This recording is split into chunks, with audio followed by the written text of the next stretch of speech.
Canarias es la sexta comunidad autónoma donde más cayó la confianza empresarial en el primer trimestre de este año. Se sitúa en el 4,1%, muy por encima de la media nacional, que se encuentra en el 2,5%. La culpa, una vez más, la tiene la pandemia. Nos acompaña Lola Pérez, directora general de la Cámara de Comercio. Buenos días. Hola, buenos días. Dije yo primer trimestre de este año, creo que me refería al último trimestre de 2021. Bueno, las dos cosas son ciertas, porque al final la confianza, lo que es una media de los resultados que han tenido las empresas, en este caso en el último trimestre del año, y las perspectivas que tienen para el primero, con lo cual las dos cosas son correctas. ¿Y qué significa cuando hablamos de confianza empresarial? ¿Esto qué quiere decir? Bueno, al final la confianza es un indicador cualitativo, ¿no?, que nos dice en base a los resultados que tienen las empresas y esas previsiones que tienen de contratación, de pedido, un poco es un termómetro de la situación económica y al final lo que nos da es un indicador adelantado de cómo va a ir la economía o incluso cómo ha ido, ¿no?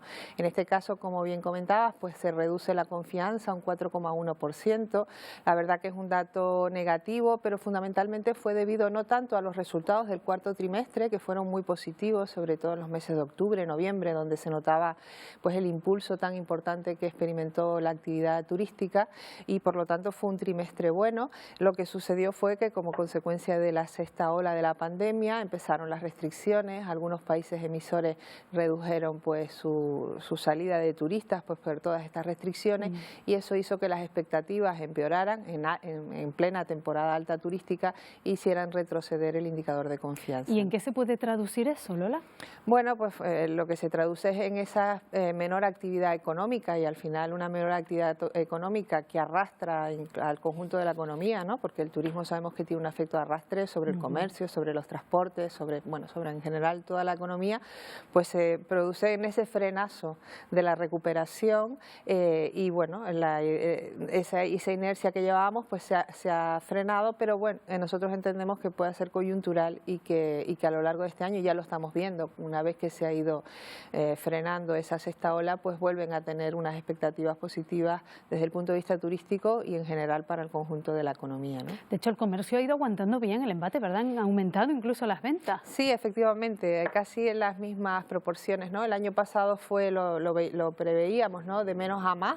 El mejor trimestre, sin ninguna duda, fue el cuarto trimestre, a partir del mes de septiembre, y para el sector comercial también fue muy positivo, ¿no? ¿Por qué? Porque el gasto turístico aumentó por estas circunstancias que hemos comentado y también estábamos en plena campaña de Navidad, que efectivamente, a pesar de las restricciones, fue sensiblemente mejor que la del año 2020, que fue una campaña pues con muy pocas ventas, ¿no?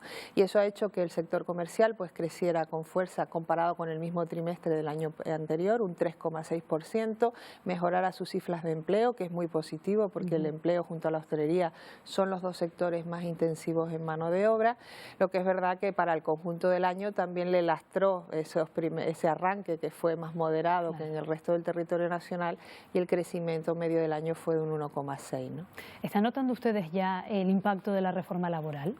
No, aún no, ¿no? Es muy incipiente, efectivamente pues es una reforma de calado, se tocan muchos aspectos.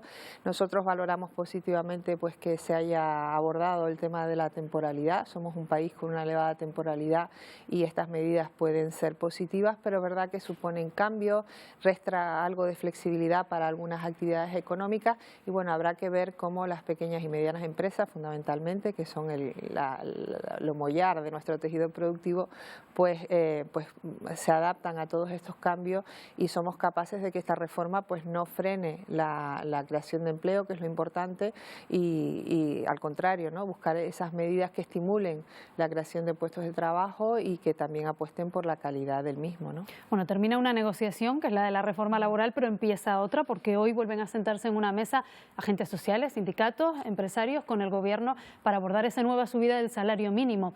¿Qué opinan ustedes? Los sindicatos quieren que se llegue a 1.000 euros. De momento estamos en 965. ¿Cómo creen ustedes que va a afectar esto a las empresas? Hombre, yo entiendo que se va a negociar, se había acordado por parte de los agentes económicos y sociales pues que se produjera una escalada progresiva de ese salario mínimo interprofesional. Es verdad que los tiempos no han acompañado quizás a hacerlo al ritmo que se pretendían y lo importante ahora es que bueno, se busque pues una subida que permita compensar esa pérdida de poder adquisitivo que se ha sufrido, ¿no?, pero que realmente sea prudente en cuanto a las escalada, ¿no? Porque no solamente es el cuánto, sino también el cuándo, ¿no? Vivimos, como comentamos ahora, una situación de recuperación económica incompleta y además estamos sujetas a una inflación que puede inducir a una subida excesiva en el caso de los salarios y que lejos de mejorar la situación lo que vuelva a generar es unos efectos de segunda vuelta inflacionistas, ¿no? Porque al alimentar los salarios todo eso también puede generar efectos de segunda ronda que se denominan con más subidas de precios, ¿no? Con lo cual no sería conveniente, ya que uno de los principales riesgos que tenemos este año para la recuperación económica es la situación de inflación que tenemos, más inducida por factores externos como el coste de la energía, pero indiscutiblemente pues que habrá que afrontar, ¿no? La anterior subida que se llevó a cabo en el mes de septiembre no contó con el apoyo de los empresarios y en este caso la COE, por ejemplo, dice que esto podría suponer una pérdida de puestos de trabajo. ¿Comparten ustedes esa afirmación? Bueno, lamentablemente no fue a través del consenso. Confiemos que en esta ocasión sea así, como ha sido la reforma laboral, que finalmente sea un acuerdo entre empresarios y sindicatos. Y efectivamente el riesgo está en esas cantidades que puedan ser asumidas por las empresas, ¿no? Donde sabemos que sus costes están siendo muy importantes, está aumentando el coste de la energía y si una subida muy importante del coste salarial no la pueden afrontar, pues finalmente se frenará la contratación e incluso puede provocar pues un aumento de los despidos. Hay que buscar ese equilibrio que permita mejorar las condiciones, pero sin poner en riesgo la recuperación y la consolidación de los puestos de trabajo. Y luego hay un tema muy importante que en materia de subida salarial hay que tener en cuenta, que es vincular esas subidas no solamente al IPC, sino también a los incrementos en la productividad, ¿no? Tenemos que ser un país mucho más productivo y vincular pues esas mejoras en la productividad con la formación, con el incremento de las competencias de los trabajadores para que al final pues el resultado de la subida sea como consecuencia de que lo estamos haciendo mejor y que estamos siendo cada vez más competitivos, ¿no?